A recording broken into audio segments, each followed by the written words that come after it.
Open it! I will kill you! You're looking at the wrong enemy.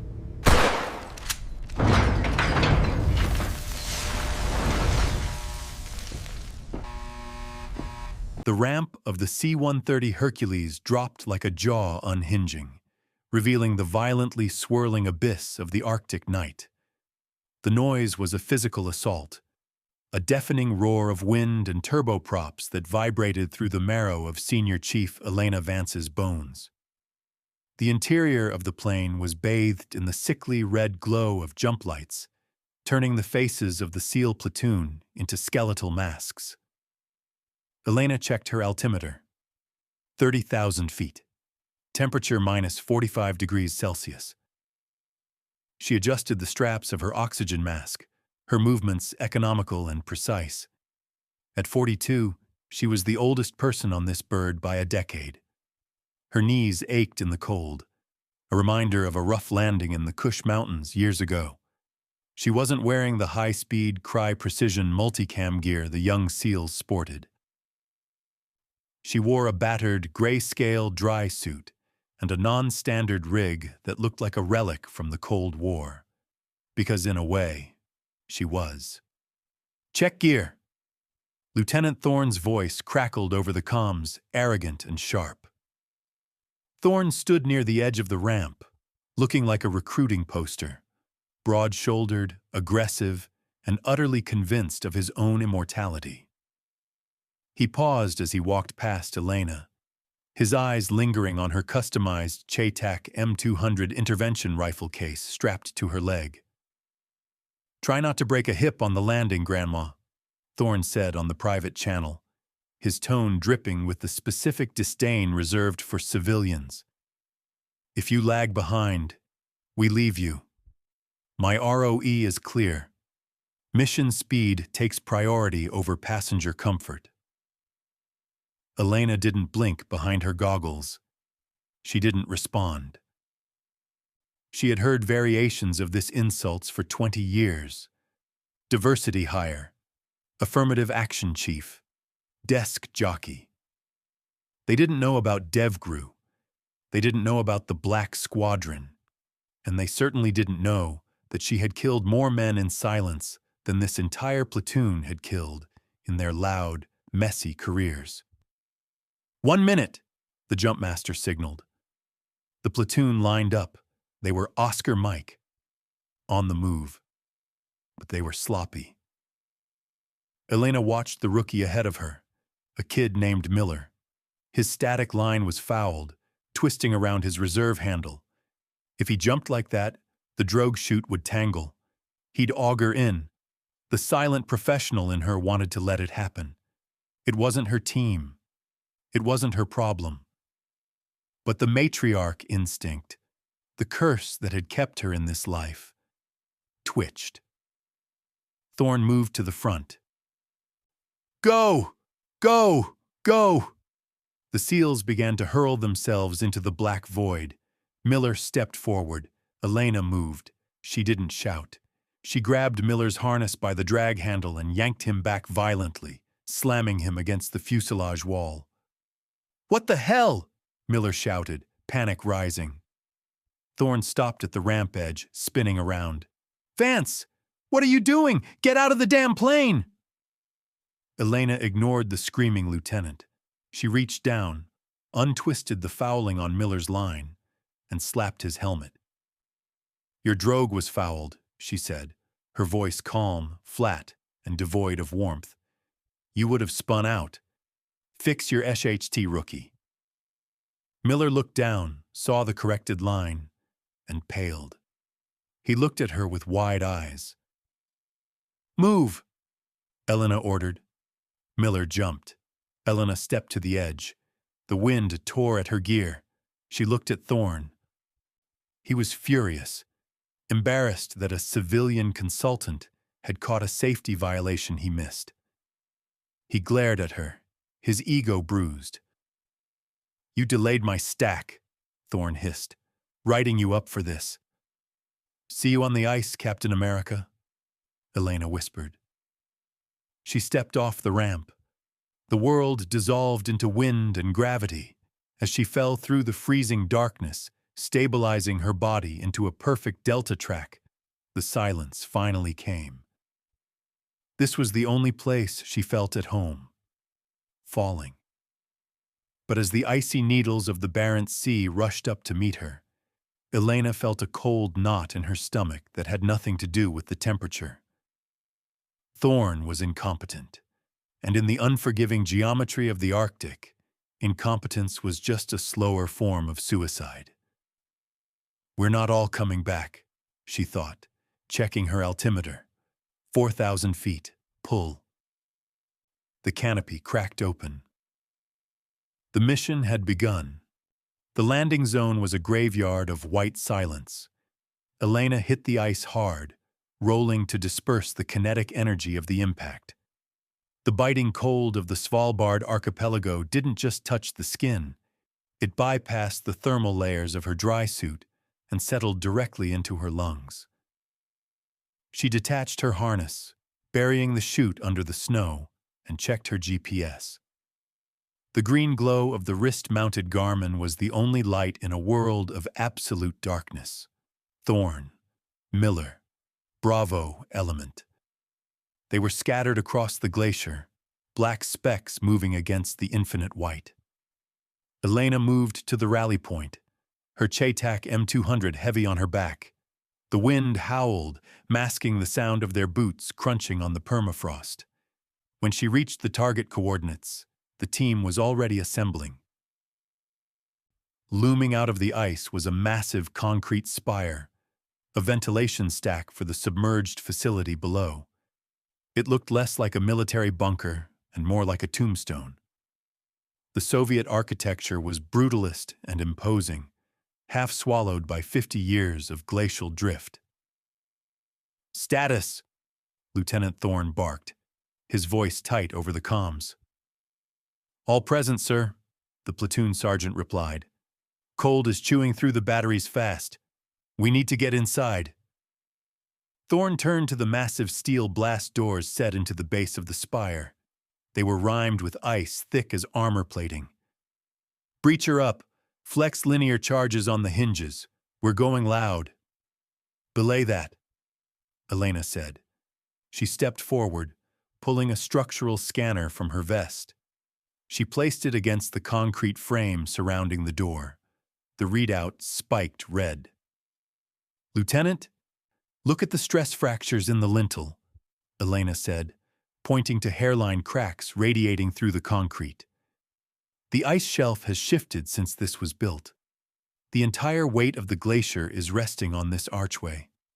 If you use high explosives, the overpressure won't just blow the door. It will bring down the ceiling." Thorne looked at her, his face obscured by his night vision goggles, but his body language screamed irritation. "We are on a timeline, Vance. We don't have hours to cut through with a thermal lance. It will take 20 minutes to drill and use a hydraulic spreader," Elena countered, her voice steady. "If you blow it, you risk a cascade failure. The acoustic signature alone will ring this entire valley like a bell. Anyone inside will know we're here." "There's nobody inside," Thorne snapped. "Intel says the facility is dormant. We are here to secure the package before the Spetsnaz arrive. Remember? Speed is security." "Speed is suicide if the roof falls on your head," Elena said. "This isn't a mud hut in Kandahar, Lieutenant. This is thousands of tons of unstable ice and concrete. Physics doesn't care about your timeline." Thorne stepped closer to her, invading her personal space. "I am the ground force commander. You are a consultant. Your job is to tell me what the building does, not how to clear a room. Do you understand?" Elena felt the old anger rising, the double bind tightening around her throat. If she argued further, she was the abrasive, difficult woman undermining the chain of command. If she stepped back, she was the passive civilian, letting them walk into a trap.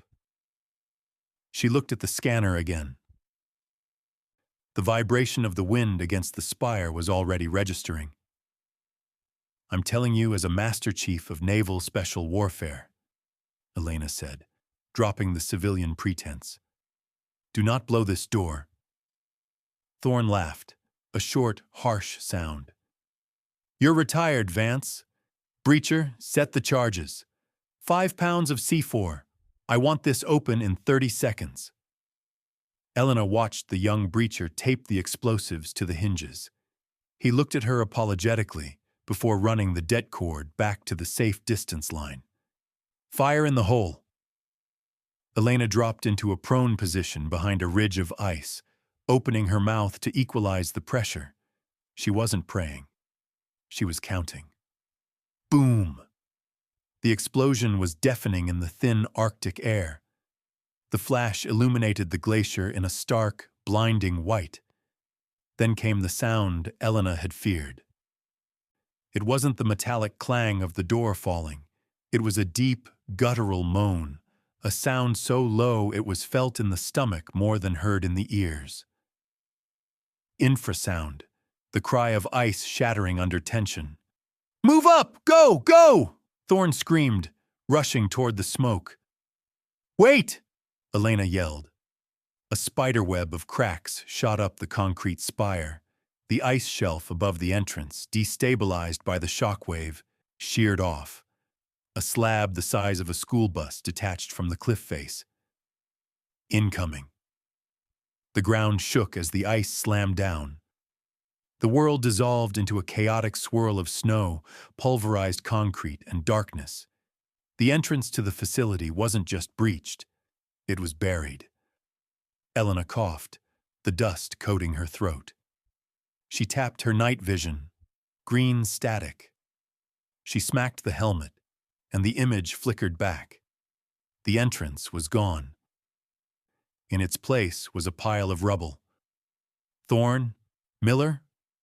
She keyed her radio, static. She scanned the debris field. To her left, she saw the dark opening of the tunnel. The blast had opened the door, but the collapse had split the team. Half the platoon was outside with her. Thorne and the lead element were inside, cut off by the fall. "Vance." Thorne's voice came through the radio, filled with interference and dust. "Report." "I told you," Elena whispered to herself. She keyed the mic. "You collapsed the primary structural support. We are separated. My element is on the surface. You are sealed in. Find a secondary ingress," Thorne ordered, though his voice wavered slightly. "We are pushing to the objective. Don't make me wait." Elena looked at the young SEALs next to her. They looked terrified. They looked at the rubble, then they looked at her. They realized in that moment that the grandma had been right, and their invincible lieutenant had just made a catastrophic error. "On me," Elena said, standing up and brushing the snow from her rifle. "We have to find the ventilation shafts, and stay quiet. If there was anyone home, they definitely heard that." She moved toward the facility's flank. The silence of the Arctic had returned, but it felt different now. It wasn't empty. It was waiting. They were inside the ice cathedral now, and the monsters were waking up. The ventilation shaft was a throat of rusted steel, swallowing them whole. Elena moved first, her body contorted in the cramped darkness. The air inside the duct was stagnant, smelling of dead ozone and 50 years of accumulated dust.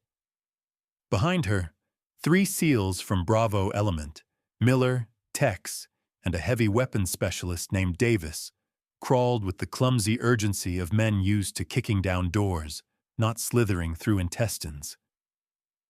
"Comms check," Elena whispered. Her voice was barely a breath, transmitted via the bone conduction mic in her jaw. Static. It wasn't the soft, random fuzz of atmospheric interference. It was a rhythmic, grinding pulse, a digital heartbeat. "I'm getting nothing but white noise on the MBITR," Tex reported, tapping his radio. "Thorne's element is gone. The ice must be blocking the UHF signal. Elena stopped. She closed her eyes, isolating the sound in her earpiece. She adjusted the squelch, tuning through the frequency spectrum. The grinding sound followed her.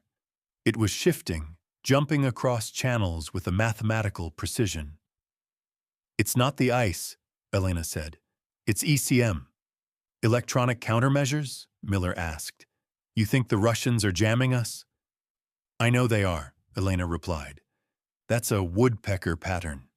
Frequency hopping spread spectrum, specifically tuned to NATO bands. It's an area denial jamming protocol." She felt a cold prickle of sweat on her neck that had nothing to do with the exertion. This wasn't standard Russian army doctrine. This was specific. This was expensive. "Vimple," she breathed. The name hung in the recycled air like a curse. Vimple. The elite Special Operations Unit of the FSB, specialists in sabotage, infiltration, and asymmetric warfare. They didn't just guard facilities, they turned them into kill boxes. "Intel said this place was abandoned," Davis muttered, shifting his M249 saw machine gun. "Intel said we were securing a derelict asset." "Intel was wrong," Elena snapped. "We aren't secure. We are being hunted. And if Vimple is running a jamming net this tight, they know exactly where we are."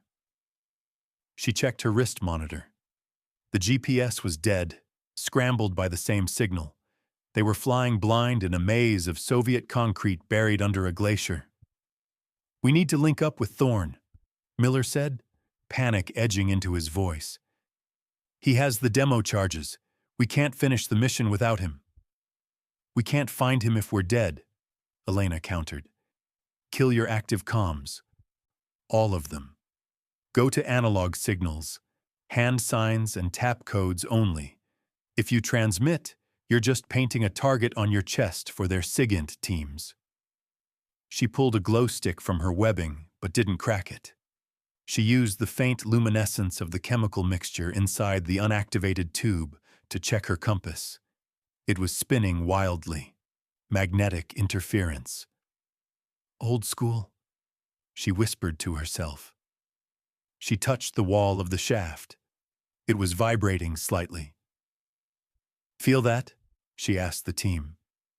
"The vibration frequency increases as we get closer to the power core. We track the hum. That leads us to the central hub. Thorne will be heading there too. It's the only logical rally point." The young SEALs looked at her. In the green tint of the night vision, they looked like children lost in the woods. They had the best gear billions of dollars could buy, but without their satellites and their radios, they were paralyzed. Elena felt a pang of pity, quickly suppressed. This was the moral injury of the modern soldier, the dependence on a system that could be turned off with a switch. "I take point," Elena ordered. "Watch your sectors, and for God's sake, pick up your feet. Sound travels through this metal like a bullet." She began to crawl forward again, following the vibration of the dying machine, leading them deeper into the dark. They dropped from the vent into a service corridor on sub-level 2. The hallway was a mausoleum of industrial decay. Pipes dripped condensation onto the metal grating floor. Plink, plink. The red emergency lights flickered, casting long, jumping shadows that looked like grasping hands. Elena raised a fist. "Halt," she signaled for silence, tapping her ear. Footsteps. They were faint, soft, but distinct. Not the heavy, rhythmic clomp of a SEAL in combat boots. These were the sliding, fluid steps of someone wearing soft-soled tactical shoes. Someone hunting. Elena melted into the shadows of a recessed doorway. She gestured for Miller and Davis to set up a crossfire on the fatal funnel of the intersection. They moved, but they were hesitant. They were waiting for a command, for permission, for the ROE. A shadow detached itself from the gloom at the far end of the corridor. A figure, black tactical gear, no insignia. Carrying an AS Val suppressed assault rifle. The weapon was raised, scanning high. Spetsnaz. Miller raised his weapon. His laser sight danced on the wall. He was shaking. He was about to issue a challenge. "Halt! Drop your weapon!" "Idiot," Elena thought. "You challenge a Vimpel operator and you die." The Spetsnaz sentry turned his head. He saw the laser dot. His weapon started to swing toward Miller. Elena didn't think. The matriarch vanished. The civilian consultant evaporated. The wraith engaged. She surged from the doorway. She didn't use her rifle. The space was too tight, and a gunshot, even suppressed, would echo. She closed the 3-meter gap in 2 strides. Her left hand shot out, grabbing the barrel of the AS Val and driving it toward the ceiling. Her right hand, holding a curved karambit knife drawn from her belt, hooked around the sentry's neck. It wasn't a fight. It was mechanics. She kicked the back of his knee, forcing him down. As he buckled, she leveraged his own body weight against him. The blade found the soft spot between the helmet and the body armor. Zip. A wet, tearing sound. The sentry gurgled. Elena held him close like a lover, controlling the fall so his gear didn't clatter against the deck. She felt the hot rush of arterial blood over her gloved hand. She held him until the struggles ceased, until the weight became dead weight. She lowered him to the floor and wiped her blade on his uniform. Silence returned to the corridor, heavier than before. She looked up. Miller, Tex, and Davis were staring at her. Their weapons were lowered. Their eyes were wide behind their goggles. They looked horrified, not just at the death they had seen death before, but at the efficiency, the absolute lack of hesitation. "Clear," Elena whispered. Miller swallowed hard. "Chief, you didn't even... warning shots?" "He would have killed you before you finished the word drop," Elena said, her voice devoid of emotion. "Check his body for intel. Map, comms frequencies, move." "Jesus," Davis muttered, stepping past the body, giving Elena a wide berth. Elena stood over the corpse. She felt the ghost of the girl in the yellow dress watching her from the shadows.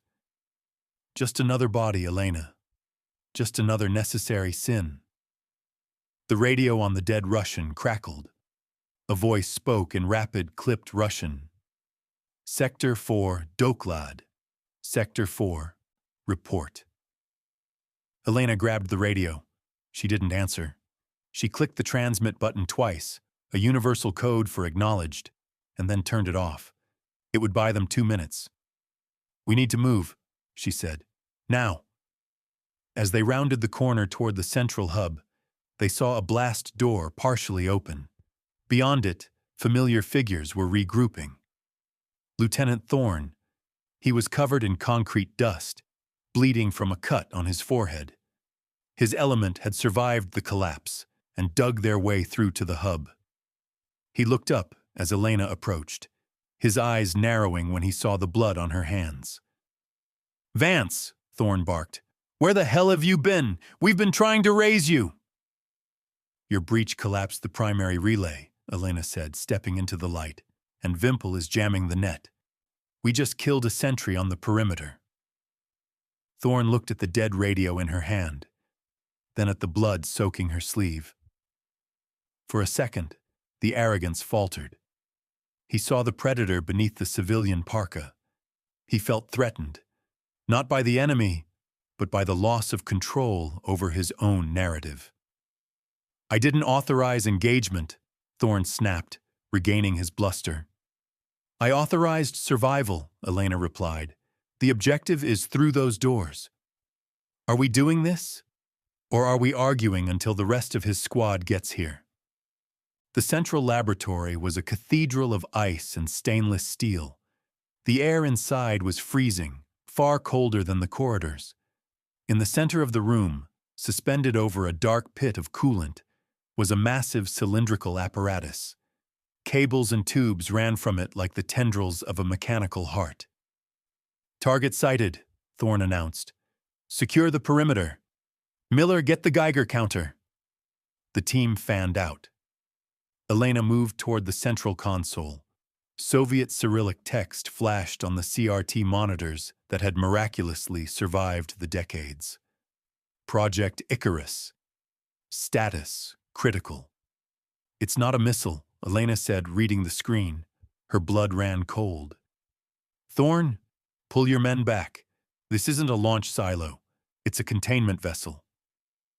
The briefing said it was a legacy weapons system, Thorne argued, moving toward the cylinder. "That implies a warhead. We are here to secure the dead man's switch." "Look at the piping," Elena pointed. "That's liquid nitrogen cooling.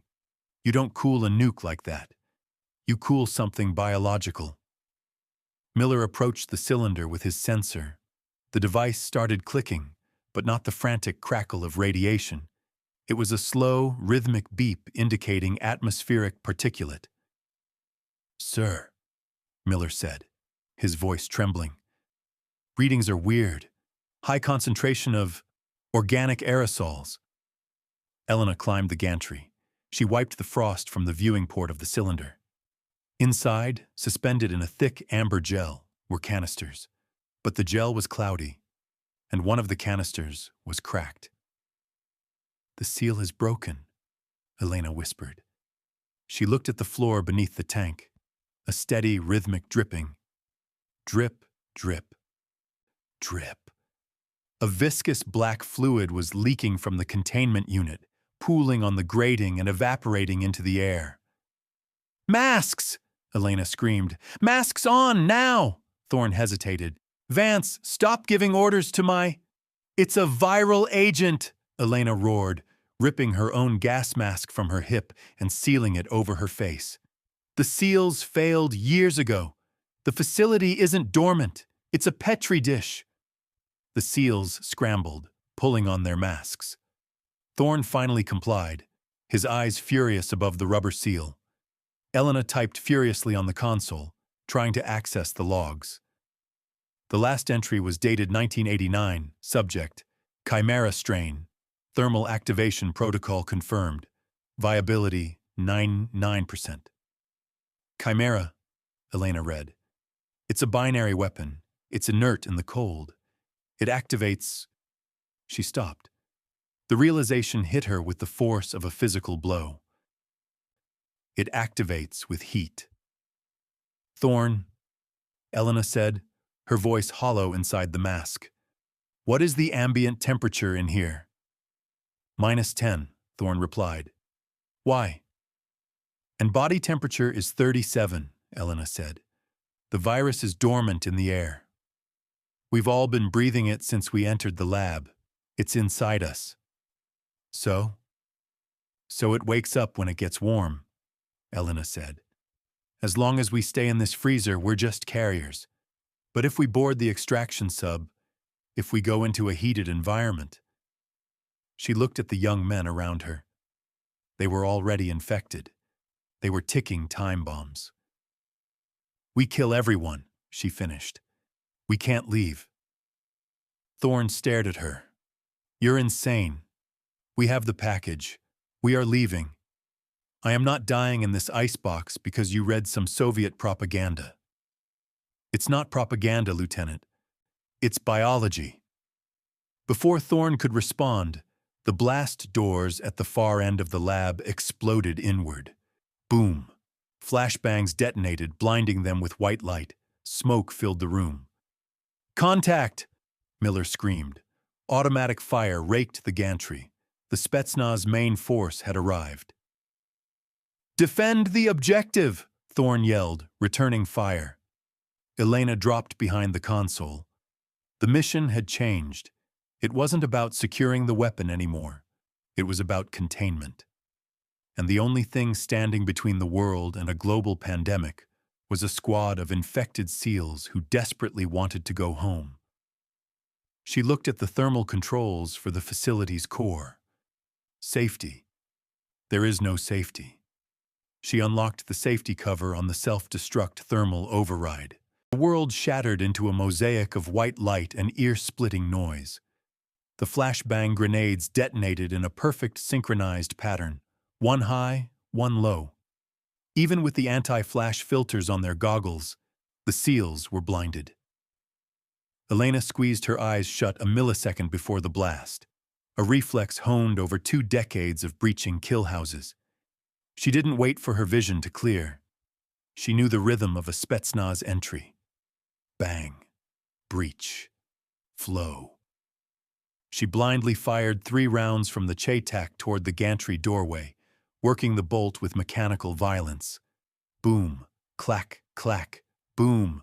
The heavy .408 rounds punched through the thin metal railing and the body armor of the first breacher. "Contact front! Contact front!" Miller screamed, his voice thin with panic. The room filled with the staccato bark of AK pattern rifles. The Vimple operators didn't spray and pray. They moved with fluid, lethal aggression, slicing the pie of the doorway to isolate targets. Bullets sparked off the central console, showering Elena in hot glass and plastic shards. "Suppressing fire!" Thorne roared. The lieutenant broke cover. He stood up from behind the liquid nitrogen tanks, his HK-4 Nangranin raised, trying to rally his men through sheer bravado. It was a brave move. It was a stupid move. "Thorne, get down!" Elena yelled. A 3-round burst caught Thorne in the upper chest and shoulder. The ceramic plate absorbed the heart shot, but the 3rd round shredded the soft tissue of his trapezius. The impact spun him around like a rag doll, and he collapsed onto the grating, blood spraying black in the red emergency light. The platoon froze. Their leader was down. The OODA loop, observe, orient, decide, act, jammed. They were observing the horror, but they couldn't orient. Elena moved. She vaulted over the console, sliding across the slick floor to Davis, the machine gunner. He was cowering, fumbling with the belt of his saw. "Feed the gun!" Elena screamed, grabbing his helmet and slamming his head toward the enemy. "Davis! Cyclic rate! Deny that door!" The shock of her physical aggression broke his paralysis. Davis pulled the trigger. The M249 roared, a chainsaw of lead chewing through the doorway. The Spetsnaz advance halted, forced back by the wall of fire. "Miller, grab the lieutenant. Drag him to the rear maintenance hatch." Elena barked orders with the absolute authority of a master chief. She didn't ask. She commanded. She picked up Thorne's dropped rifle. She didn't check on him. She checked the sector. 2 Vimple operators were trying to flank through the upper catwalk. She engaged. Double tap. Controlled pairs. One figure crumpled. The other retreated into the shadows. The gunfire died down as abruptly as it had started. The Russians were regrouping, probing for a new angle. They were professionals. They wouldn't rush a heavy machine gun. They would wait. They would flank. Elena looked around the lab. The air was thick with cordite and the metallic tang of blood. The temperature in the room seemed to have risen, not from the climate control, but from the sheer kinetic energy of the fight. She crawled over to where Miller was cutting away Thorne's gear. The lieutenant was conscious, his eyes wide and glassy with shock. He looked at Elena. He tried to speak, to assert command, but only a wet cough came out. "Status," Elena whispered to Miller. "He's hit bad, Chief," Miller said, his hands slick with blood. "Arterial bleed. I need to tourniquet." "Do it. Tex, watch the rear. Davis, keep the gun up. If anything moves, kill it." Elena slumped against the cold metal of a nitrogen tank. Her heart was hammering against her ribs like a trapped bird. She checked her own vitals.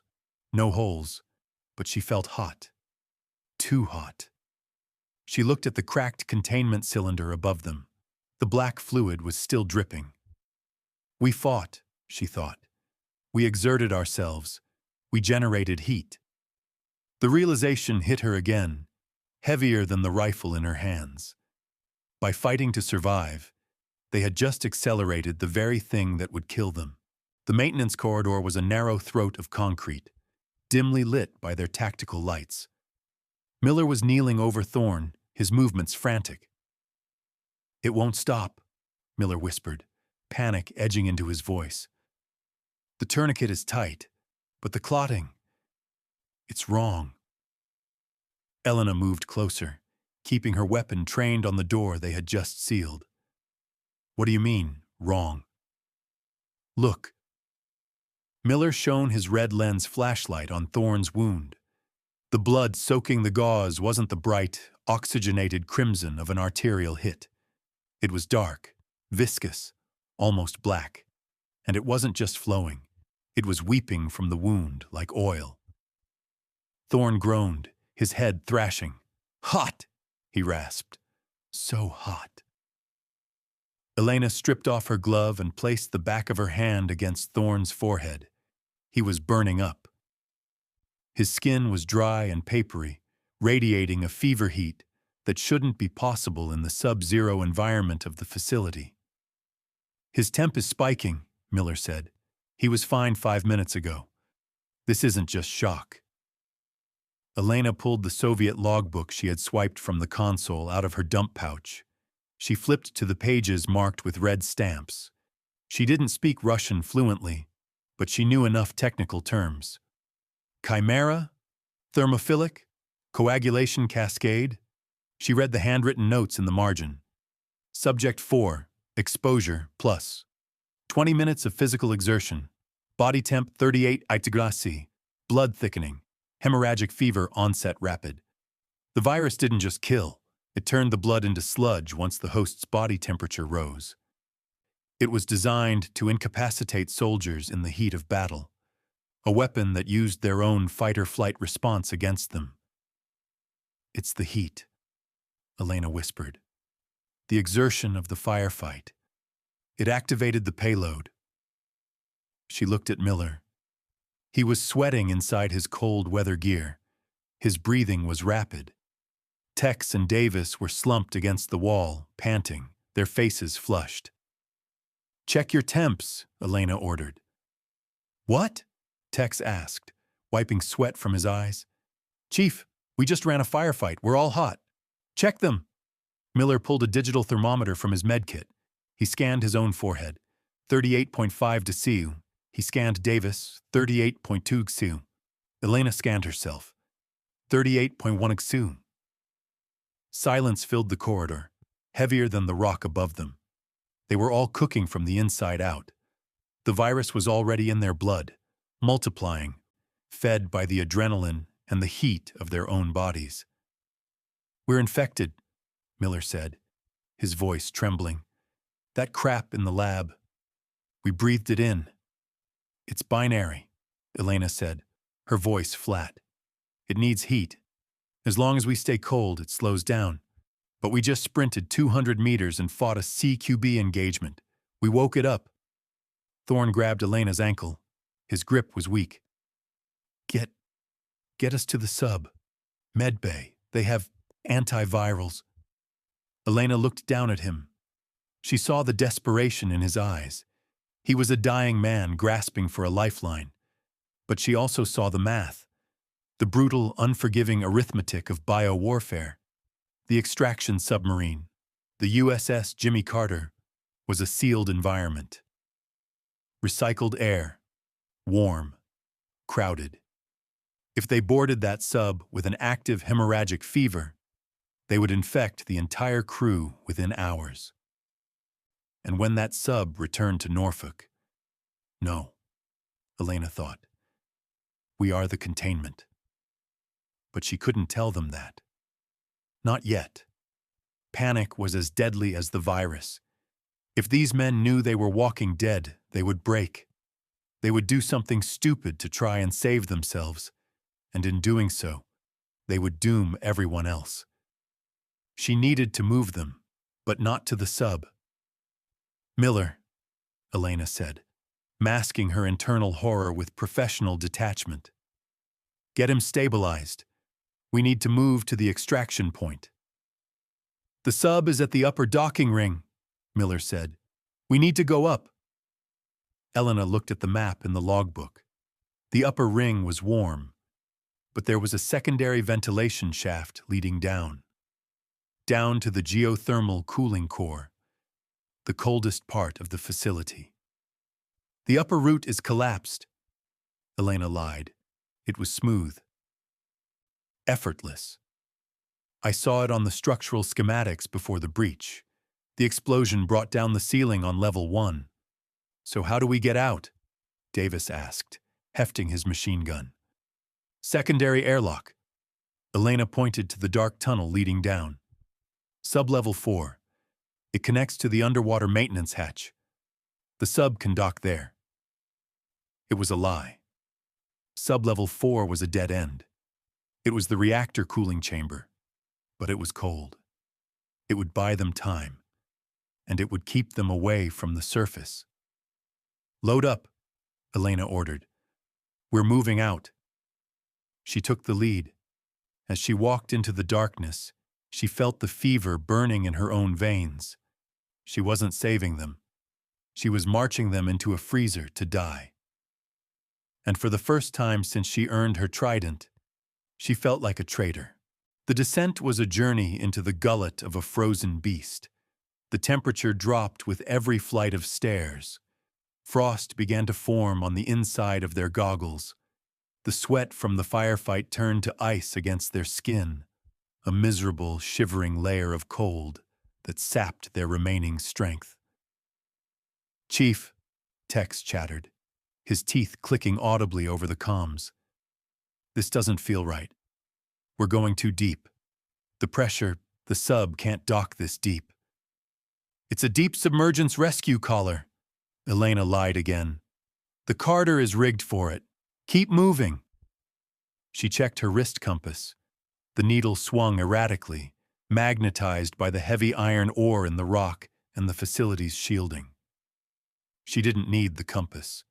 She was memorizing the turns from the Soviet map. Left at the junction, down the ladder well. Through the turbine hall. They were heading toward the geothermal exchange. The facility used liquid nitrogen and seawater to cool the experimental reactor core. It was the heart of the ice tomb. Hold up, Miller called out from the rear. They stopped. Thorne was deteriorating. Miller and Davis were dragging him, his boots scraping loudly on the metal deck. He's seizing, Miller said. Elena knelt beside them. Thorne's body was rigid, arching off the stretcher. Black foam bubbled at the corners of his mouth. The cold helps, Elena said softly. It slows the blood flow. It slows the virus. He needs heat, Davis shouted, his fear turning into aggression. We need to get him to the sub. Why are we walking away from the surface? Because the surface is crawling with Vimple, Elena snapped, using the external threat to mask the internal one. Do you want to carry a casualty through a kill zone? We use the back door. It's the only way. She stood up, looming over the young SEAL. Do you have a better plan, petty officer? Because unless you have a degree in structural engineering and Soviet architecture, you follow my lead. Davis glared at her, but he backed down. The hierarchy held. Barely. Let's go, Elena said. As they trudged forward, Elena felt a vibration in the floor. A deep, rhythmic thrumming. The submarine. It was close. She could hear the faint, high-pitched whine of ballast tanks blowing. The Jimmy Carter was surfacing, but not at sub-level 4. It was docking at the upper ring, exactly where Miller had said. She had to keep them moving away from that sound. Did you hear that? Tex asked, looking up. Sounded like hydraulics. Ice shifting, Elena said quickly. The glacier is unstable. Pick up the pace. She was gaslighting them. She was manipulating their reality to herd them toward their deaths. Every step they took was a betrayal. She looked at Miller, the young medic who had tried so hard to save Thorne. He trusted her. He thought she was the experienced Master Chief who knew the way home. I am the wolf, she thought. I am not the shepherd. The moral injury tore at her. It wasn't the violence of the Spetsnaz that haunted her. It was this, the calculated, cold-blooded deception of her own tribe. Chief, Miller whispered, moving up beside her. He wasn't looking at her. He was looking at his wrist monitor. My GPS just got a momentary lock when we passed that vent. It showed us at minus 200 feet elevation. The subdock is at minus 50. Elena stopped. She turned to look at him. Miller's eyes were wide behind his goggles. He wasn't stupid. He was a SEAL. He knew how to read a map. We aren't going to the sub, are we? Miller whispered. Elena looked at him. She considered lying again, but she saw the clarity in his eyes. Keep your voice down, Elena hissed. Where are you taking us? Miller's hand drifted toward his sidearm. To the only place where that thing inside you doesn't kill everyone you love, Elena said. Miller froze. He looked back at Thorne, seizing on the stretcher. He looked at the black blood. The realization washed over him. We're the leak, Miller breathed. Yes. And you're burying us. I'm burying the virus, Elena corrected him. Now, are you a medic or are you a liability? Can you walk, or do I have to carry you? Miller stared at her. For a second, she thought he would shoot her. Then, his shoulders slumped. The fight went out of him. He understood the math. Lead the way, Chief, Miller whispered. He turned back to the team. Let's move. Pick it up. We're almost there. Elena watched him lie to his friends. She had just infected him with her burden. Now he carried the weight too. Welcome to the command, kid, she thought. It's a lonely place. The air in sub-level 4 was thin, recycling the ghosts of the Cold War. They had been walking for 10 minutes since the junction. The descent was steep, a 15-degree gradient that burned the quadriceps. Elena walked point. Her senses extended outward, feeling the vibration of the facility's dying heart. Behind her, the rhythmic scuffing of boots told her the team was slowing down. Stop! Davis's voice cracked over the comms. It wasn't a request. Elena turned. The heavy weapons specialist had stopped dead in the center of the corridor. He was checking his wrist compass, shaking it violently as if to clear a malfunction. We're heading south, Davis said, his voice rising in pitch. And down. The extraction point is north and up. You're walking us into the ground. The navigation systems are jammed, Davis, Elena said, keeping her voice even. The tunnels twist. We are flanking the enemy positions to reach the moon pool. Bullshit! Davis dropped the rear handle of the stretcher, causing Thorne to groan in pain. Miller scrambled to catch the lieutenant's weight. I know how deep we are. My ears popped 3 times. There is no moon pool this deep. You're lost. The accusation hung in the freezing air. Tex, the comms guy, looked between Davis and Elena. He was shivering violently, his face flushed with the chimera fever. The virus was working faster than Elena had anticipated.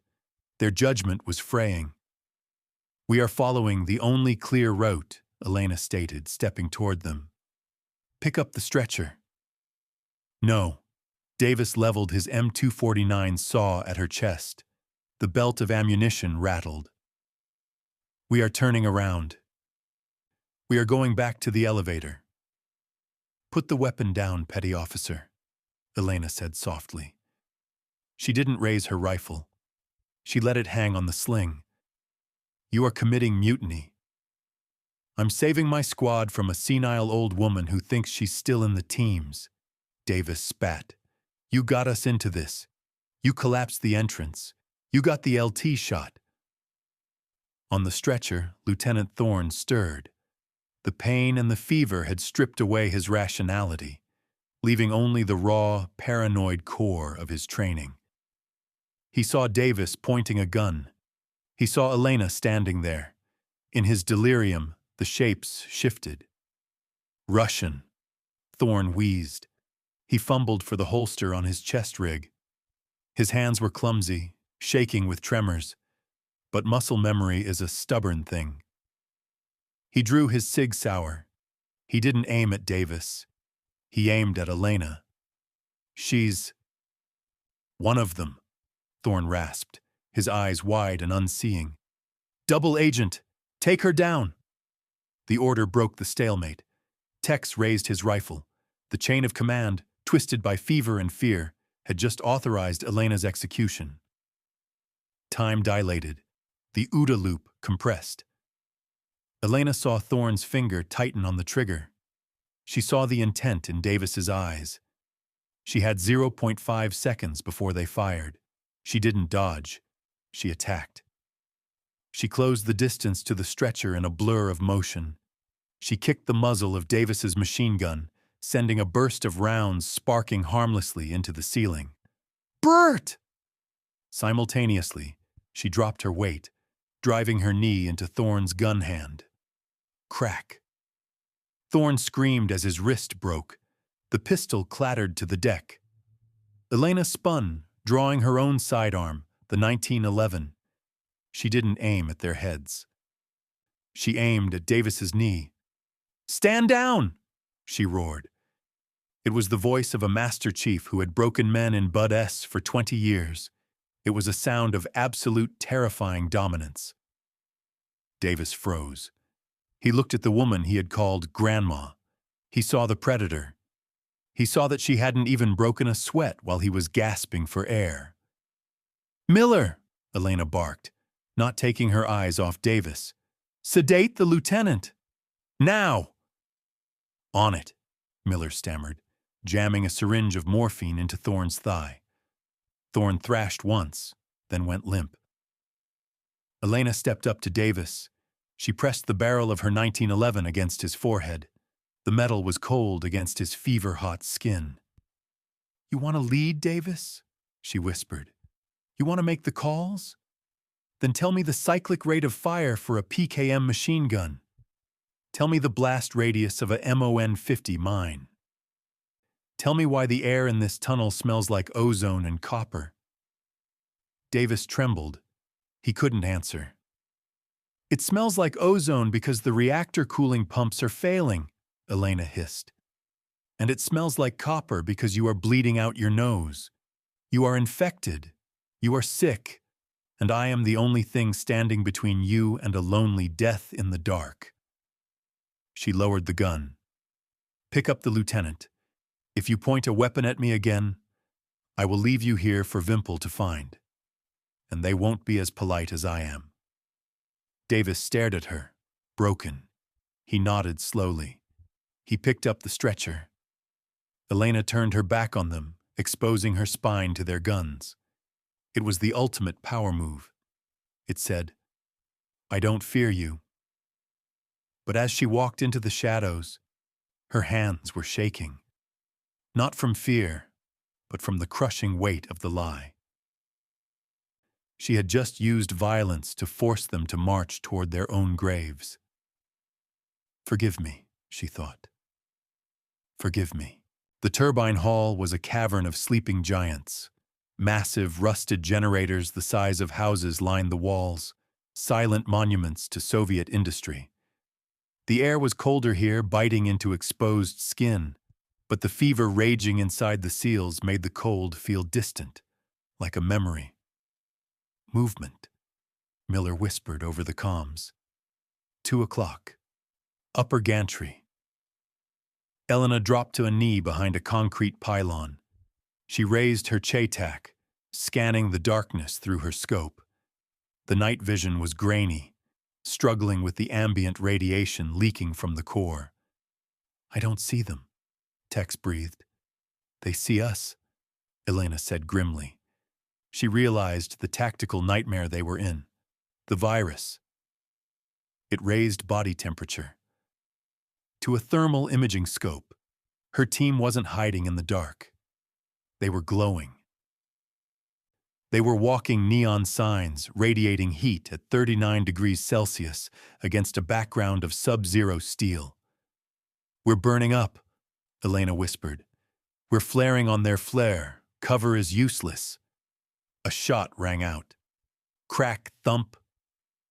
A round struck the concrete inches from Miller's head, spraying him with stone shrapnel. It wasn't a burst. It was a single, disciplined shot. "Sniper!" Davis yelled, dragging the stretcher behind a turbine casing. "Don't bunch up!" Elena ordered. "Miller, smoke! Pop smoke!" Miller threw a smoke canister. White phosphorus billowed out, filling the corridor. But Elena knew it was futile. Thermal scopes saw right through smoke. "He's toying with us," Elena realized. "He's pinning us down so the assault team can flank." She looked at the angle of the impact. High angle. From the crane control booth suspended from the ceiling, a perfect sniper hide. The shooter had the high ground and the technological advantage. He could see their feverish heat signatures through the smoke, through the thin metal, through the dark. She looked at her team. They were huddled together, shivering, terrified. They were in no condition to fight a sniper duel. Thorne was unconscious. Davis was breaking down. "I have to cool them down," she thought, "or I have to become hotter." She looked at the steam release valve on the pipe next to her. It was the emergency vent for the turbine. "Miller," Elena said on the private channel, "when I move, you take the team and run for the blast door at the far end. Do not stop. Do not look back." "Chief, you can't move." Elena didn't run away from the sniper. She ran toward the steam valve. She exposed herself for a fraction of a second. Crack. A bullet tore through the sleeve of her dry suit, grazing her tricep. The pain was sharp, immediate, clarifying. She reached the valve and wrenched the wheel. Hiss! A massive jet of superheated steam erupted into the hall. It wasn't just visual cover. It was thermal cover. The cloud of steam was 200 degrees. To the sniper's thermal scope, it would look like a wall of white fire, blinding the sensor, washing out the heat signatures of the team behind it. "Go, go!" Elena screamed. Miller dragged Thorne. Davis and Tex scrambled, vanishing into the steam. Elena didn't go with them. She dropped prone on the wet grating, sliding underneath the steam cloud. She was wet, freezing, and bleeding, but the steam masked her signature. She dialed the magnification on her Che-Tac. She looked up at the crane booth. The sniper was confused. She could see him shifting position, trying to find an angle around the thermal bloom. He leaned out just an inch, switching to his standard optics to see through the heat whiteout. That was his mistake. He gave up the advantage of the spectrum. Elena didn't need thermal. She needed geometry. She knew where he had to be. "Windage 0, she whispered. "Elevation 10 MOA. Send it." She squeezed the trigger. The Che-Tac roared, a thunderclap in the enclosed space. The recoil slammed into her shoulder. Up in the crane booth, the glass shattered. A dark shape tumbled from the window, falling 100 feet to the concrete floor with a wet, heavy thud. "Target down," Elena whispered.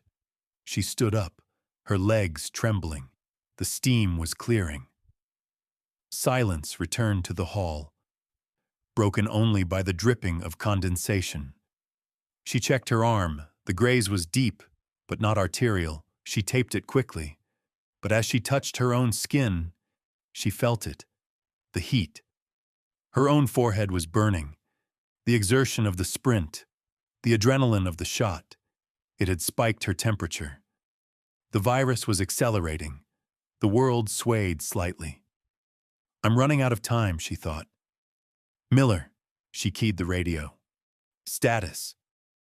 We're at the blast door, Miller replied, breathless. But Chief, the door is sealed. We can't open it. Elena looked at the dead sniper. He wasn't just a sentry. He was the herdsman.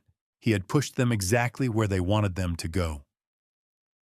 Hold position, Elena said, reloading her rifle. I'm coming. She walked toward the blast door, leaving a trail of blood drops on the frozen floor. Each drop was dark, thick, and carrying the plague that would end them all. Elena moved through the blast door, her boots sliding on the frost that coated the deck plates. The air here was thin, sharp, and violently cold. It tasted of ancient ice and recycled despair. The team was huddled in the staging area of the secondary airlock. It was a cavernous, cylindrical room designed for loading heavy machinery onto Soviet Typhoon-class submarines. Now, it was a tomb of shadows and flickering emergency strobes. Chief! Miller cried out when he saw her. He was kneeling beside Thorne, whose breathing had become a wet, rattling gasp. You made it! Where is the sub? We can hear it! Elena stopped. She could hear it too. The rhythmic, high-frequency ping, ping, ping of active sonar penetrating the facility's hull. The USS Jimmy Carter was close. It was hunting for the docking collar. Get him ready to move, Elena ordered, her voice rasping. She felt the heat radiating from her own neck, the chimera virus clawing at her cognitive functions. She forced herself to focus on the task. Into the airlock, now. Davis and Tex lifted the stretcher. They looked like walking corpses, their skin pale and clammy, eyes burning with fever. They stumbled toward the massive circular hatch at the far end of the room. This was the threshold. Once they were inside that chamber, they would be separated from the facility's air supply. They would be ready for extraction. Or so they thought. Elena moved to the comms panel on the wall. She plugged her headset directly into the hardline, bypassing the jamming. She keyed the frequency for the Carter. Sierra 1, this is Viking, she whispered. Authentication. Whiskey Tango Foxtrot 99. Break. A voice crackled back, clear and American. Viking, this is Sierra 1. We read you 5 by 5. We are at station keeping, ready to initiate docking sequence. Open outer doors. The team heard the voice. Hope, raw and desperate, washed over their faces. They're here, Davis choked out, a smile cracking his bloody lips. We're going home. Elena keyed the mic again, turning her back to the team so they couldn't see her lips move. Negative, Sierra 1, she said, her voice steady as steel. Condition red, I repeat, condition red. Biohazard containment breach. Payload is active and contagious. Do not dock. I repeat, do not dock. Silence on the line. Then a confused reply. Viking, copy condition red. What are your orders? We have a SEAL platoon on board. Initiate quarantine protocol, Elena commanded. Do not open the hatch. Maintain station at 500 meters. Wait for the CDC bio-response team. Do not let anyone on or off your boat. Is that clear? Copy, Viking. Holding station. Quarantine protocol in effect. God help you. Elena pulled the plug. She turned back to the team. They hadn't heard her side of the conversation. They only heard the sonar, the promise of salvation. The sub is locking on, she lied. Get inside the chamber. I have to operate the pressurization cycle from this console. Go. Miller hesitated at the threshold of the airlock. He looked at Elena. The fever made his eyes glassy, but there was a flicker of intuition. "Chief," he said, "you're coming, right? Once the cycle starts, you can step in." "I have to manually override the safety," Elena said, gesturing to the smashed panel she had destroyed earlier in the fight. "It's a two-man rule system, but I've rigged it. I'll be right behind you. Just get Thorne inside before he goes into shock." Miller nodded slowly. He didn't believe her. Not entirely. But he was too exhausted, too sick to argue. He dragged Thorne into the dark, freezing chamber of the airlock. Davis and Tex followed, collapsing against the cold steel walls. Elena stood alone in the staging area. The heavy steel door of the airlock stood between them. She looked at her hand. It was trembling uncontrollably. The black veins were visible now, tracing their way up her wrist. She was dying. They were all dying. But the cold inside that airlock, the ambient temperature of the Arctic Ocean, would freeze the virus in their veins. It wouldn't cure them, but it would buy them days. If they entered the warm submarine, they would be dead in hours. "I'm sorry," she whispered to the empty room. She walked to the hydraulic control lever. She gripped the cold metal. This was it. The moment she had trained for. The moment every silent professional dreads but accepts. The moment you trade your soul for the mission. She pulled the lever. The blast door groaned, a sound like a dying leviathan. Hydraulic fluid hissed as the massive steel slab began to slide shut, separating the airlock chamber from the control room. Inside the chamber, Miller turned. He saw the door moving. He saw Elena standing outside, her hand on the lever, her face a mask of stone. "Chief!" Miller screamed, scrambling toward the narrowing gap. "What are you doing? Get in here!" Elena didn't move. She watched the door close. 3 feet. 2 feet. Davis realized it a second later. He dropped his gear and lunged for the door, jamming the barrel of his machine gun into the gap to stop it. "Vance!" Davis roared. "Don't you do this! Open it!" The hydraulics whined, fighting the obstruction. The steel barrel of the M249 saw bent, then snapped with a sickening crunch. The door slammed shut. Clang. The seals engaged. The locking bolts drove home with the sound of gunshots. Thud, thud, thud. Elena let go of the lever. She stepped up to the reinforced glass observation window. Inside, the scene was one of bedlam. Miller was pounding on the glass. Tex was shouting into his radio, which was now dead to her. Davis was kicking the door, screaming obscenities, and Thorne. The lieutenant had dragged himself up to the window. He was leaning against the glass, leaving a smear of black blood. His face was twisted in a rictus of betrayal and fury. He keyed the localized intercom, the only link left between them. "Vance! Open the goddamn door!" Thorne's voice screamed through the speaker, distorted by static and panic. "We have the package! Open it! That's a direct order!" Elena looked at him. She saw the fear in his eyes. He thought she was abandoning them to the Spetsnaz. He thought she was a coward, saving her own skin. She looked down at the console.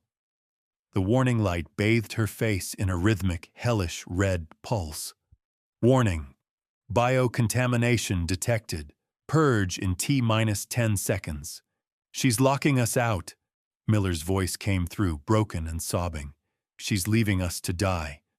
"Vance!" Thorne roared, raising his sidearm, aiming through the glass at her head. "I will kill you! Don't do this!" Elena finally looked up.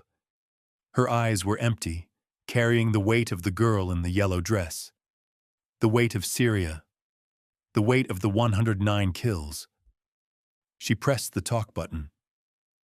"You're looking at the wrong enemy, Lieutenant," she whispered. She didn't unlock the door. She raised her 1911 pistol. Thorne flinched, thinking she was going to shoot him through the glass. She didn't. She brought the butt of the heavy pistol down on the control console. Smash! Sparks flew. The plastic casing shattered. She struck it again and again. With a mechanical, brutal rhythm, she destroyed the circuit boards. She severed the hydraulic lines. She destroyed the override. The door was sealed. It could not be opened from the outside, and it could not be opened from the inside without heavy cutting equipment they didn't have. Inside the airlock, the realization hit Thorne. He lowered his gun. He stared at her, his mouth open, confusion warring with the rage. Elena leaned close to the microphone. "The sub isn't docking, Thorne," she said, her voice soft. "You're infected. We all are. The virus needs heat. If you go into that sub, you kill everyone on board. You kill your families back home." Thorne stared at her. The fever burned in his eyes, but the logic pierced through. "I'm keeping you cold," Elena said. "Stay in the airlock. The cold will keep the virus dormant. A CDC team is en route. They have the antiviral. Just stay cold." "And you?" Miller asked, his voice barely audible. Elena looked at the red lights flashing in the corridor behind her. The Spetsnaz were coming. She could hear their boots on the grating. She could hear the Russian commands echoing in the ventilation shafts. "I have to finish the mission," Elena said. "I have to make sure Vimple doesn't get the chimera samples in the lab. And I have to make sure I don't leave a corpse they can harvest." She touched the glass, placing her hand against Thorne's hand on the other side. "Tell them," she whispered.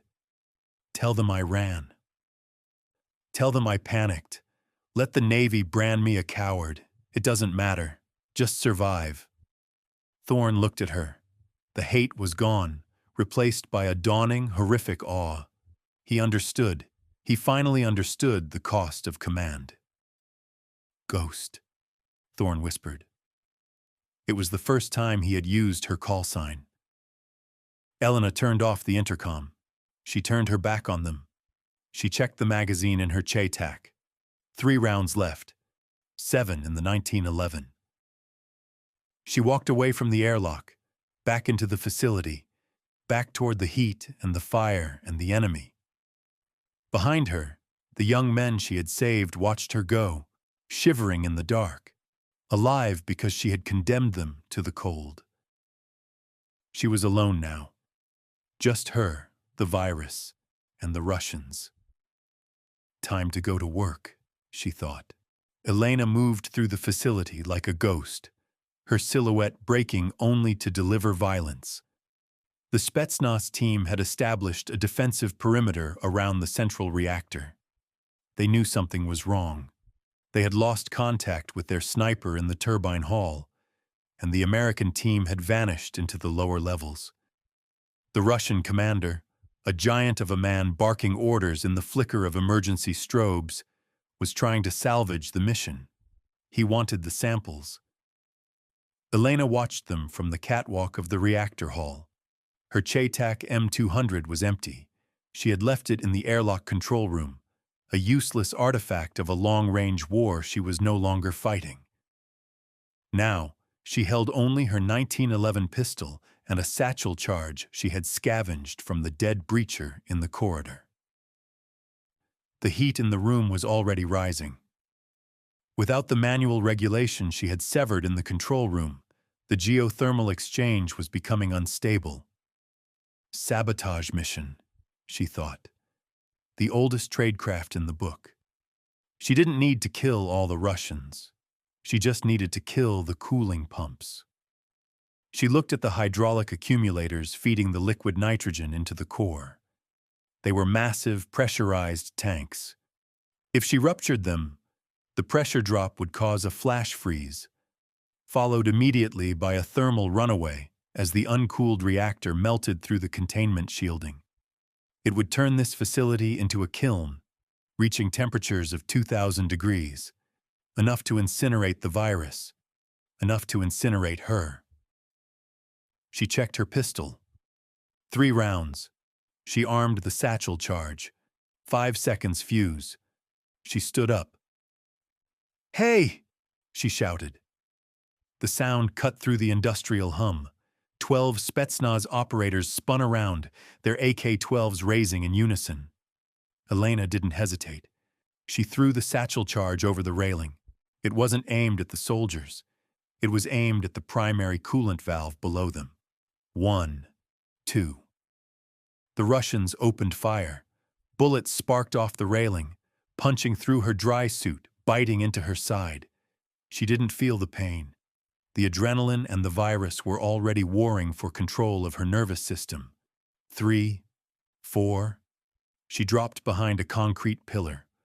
Boom! The explosion was contained but devastating. The satchel charge sheared the valve assembly. A massive cloud of white vapor exploded outward, liquid nitrogen hitting the air. The pressure wave knocked the Spetsnaz off their feet. Then came the alarms. Warning. Coolant failure. Core criticality imminent. The lights shifted from red to a blinding, strobing orange.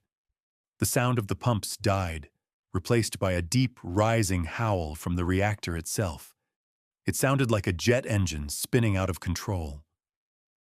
Elena slumped against the pillar. Blood was pooling beneath her, dark and thick. The heat began to roll in. It wasn't the cold of the nitrogen. It was the radiant heat from the unshielded core. Below, the Russians were scrambling. They were professionals. They knew what a thermal runaway meant. They abandoned the samples. They ran for the elevators. Elena dragged herself to the edge of the catwalk. She raised her pistol. The Spetsnaz commander was shouting into his radio, trying to call the elevator. He was the only one who could override the lockdown she had initiated. Elena aimed. Her hands were shaking violently now, the fever spiking past 40 degrees Celsius. The sights danced, breathe, squeeze. She fired.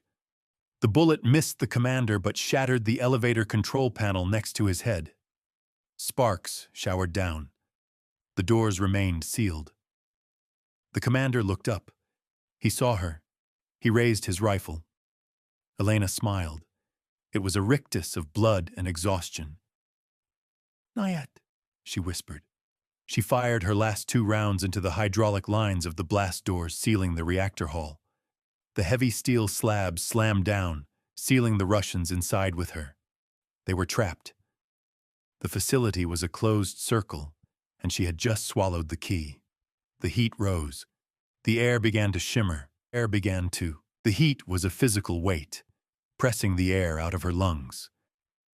Elena sat in the operator's chair overlooking the reactor pit. The glass of the observation window was beginning to crack from the thermal stress. Below, the Spetsnaz soldiers had stopped screaming. The nitrogen gas had likely asphyxiated them before the heat cooked them. It was a small mercy. She looked at her hands.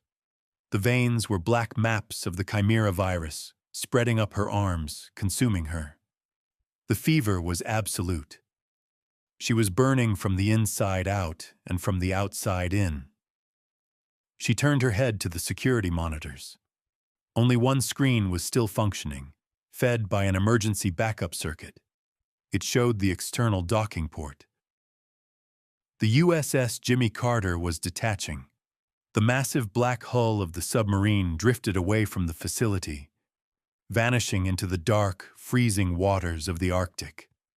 They were leaving. Miller, Davis, Tex, Thorne. They were in the airlock, freezing, miserable, and hating her. They were cursing her name. They were writing her off as a traitor who locked them out to die while she tried to cut a deal or save herself. Good, Elena thought. Let them hate me. Hate keeps you warm. Her vision began to tunnel, the moral injury that had defined her life, the weight of every kill, every lie, every soldier she had sent to their death, began to lift. It wasn't forgiveness. It was just physics, energy transfer. She felt a presence beside her. She turned her head. Standing there amidst the smoke and the flashing alarms was the girl from Syria, the girl in the yellow dress. The girl wasn't bloody anymore. She wasn't screaming. She was whole. She was holding a cup of tea. "Is it time?" the girl asked. Her voice was clear, cutting through the roar of the dying reactor. "Yes," Elena whispered. Her throat was fused shut. "It's time." "Did you save them?" "I tried. That is enough." The heat became a blanket. The pain in her gunshot wounds faded, replaced by a strange, euphoric numbness. The virus had done its work. Her blood was sludge, her heart struggling to push it through her veins. Thump, thump. Elena looked back at the monitor. The sub was gone. The ocean was empty. She reached into her vest and pulled out a small, battered photo. It was the only personal item she carried. A picture of her graduating class from Bud S., back when she was an instructor, the first woman to wear the red shirt. Thorne was in the back row, young and arrogant. She dropped the photo onto the console. The paper curled and blackened in the heat. "Go make coffee," she whispered to the empty room, repeating Thorne's insult from the plane. She laughed, a dry, rattling sound. "I made the fire instead." The reactor containment breached. A wave of pure white light, brighter than the sun, expanded from the core. It vaporized the glass. It vaporized the console. It vaporized the pain. Elena Vance didn't close her eyes. She looked right into the light. Heroic sacrifice. The facility groaned one last time, the ice above it shattering, and then the ocean rushed in to bury the fire. The briefing room was sterile, cold, and smelled of floor wax. It was a different kind of cold than the Arctic, a bureaucratic cold that chilled the soul. Lieutenant Thorne sat at the long mahogany table. His arm was in a sling, his face gaunt and pale. Miller sat next to him, staring at his hands. Across from them sat Admiral Holloway and a severe-looking woman from the Office of Naval Intelligence. "State for the record," Admiral Holloway said, "the events leading to the destruction of the Icarus facility." Thorne cleared his throat. He had rehearsed this. He had the anger ready. "Senior Chief Vance," panicked, Thorne said, his voice tight. "We secured the objective. We were proceeding to extraction." Vance suffered a mental break. She became paranoid. She assaulted a fellow SEAL, Petty Officer Davis. She drew a weapon on me. The Admiral didn't blink. "Go on." "She forced us into the secondary airlock," Thorne continued, the bitterness rising like bile. "She locked us in. She smashed the controls. She abandoned her team to save herself. We only survived because the Carter managed to perform an emergency manual docking on the external hatch 3 hours later. If the Spetsnaz hadn't triggered the reactor, she might have gotten away." Miller shifted in his seat. He looked like he wanted to vomit. "So, your official report characterizes Master Chief Vance's actions as cowardice and dereliction of duty?" the ONI officer asked. "Yes, ma'am," Thorne said. "She was a liability. She nearly got us all killed." The Admiral sighed. He opened a thick file folder on the table. He slid a paper across to Thorne. "Lieutenant, this is the pathology report from your team's post-deployment screening." Thorne looked at the paper. It was a mass of medical jargon. Viral load, chimera strain, cryogenic dormancy. "I don't understand," Thorne said. "You were all infected, Lieutenant," the Admiral said softly. The moment you entered that lab. You, Miller, Davis, Tex, you were all carriers of a hemorrhagic fever with a 100% fatality rate. Thorne went still. The virus is thermophilic, the Admiral continued. It accelerates with heat. If you had boarded the Jimmy Carter when you intended, while your body temperatures were elevated from combat, you would have died within 2 hours, and you would have infected the entire crew of the submarine, 150 sailors. Dead. Thorne looked at Miller. Miller was crying, silent tears running down his face. She knew, Miller whispered. She checked our temps. She kept asking about the heat. Vance didn't panic, the Admiral said, his voice hard as iron. She quarantined you. She forced you into the only environment that would keep the virus dormant long enough for the CDC team to prep the isolation chambers on the sub. She saved your lives. She saved the boat. The room spun. Thorne felt the blood drain from his face. The memories replayed in his mind. Elena dragging them down. Elena smashing the console. Elena standing on the other side of the glass. You're looking at the wrong enemy, Lieutenant. She hadn't locked them in to die.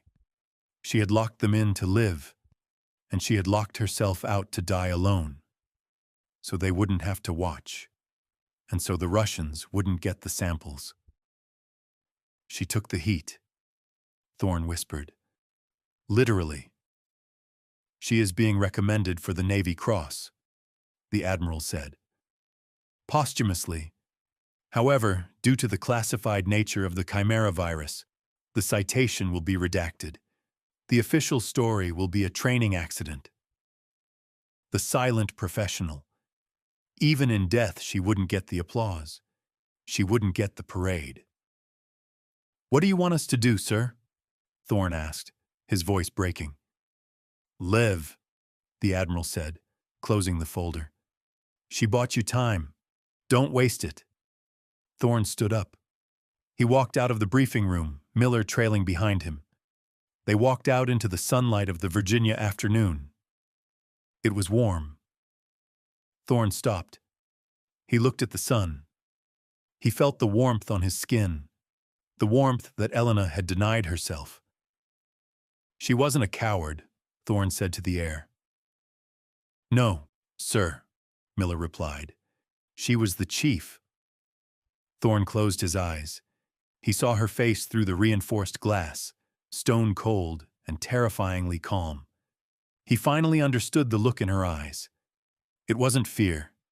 It was the absolute crushing weight of a mother protecting her children, even if she had to break their bones to do it. He saluted. A slow, sharp salute to the empty air. "Hoo-yah, Ghost," he whispered. The story of the mission would be buried in a classified archive, but the story of the sacrifice would live in the moral injury of the men who survived. They carried her ghost now.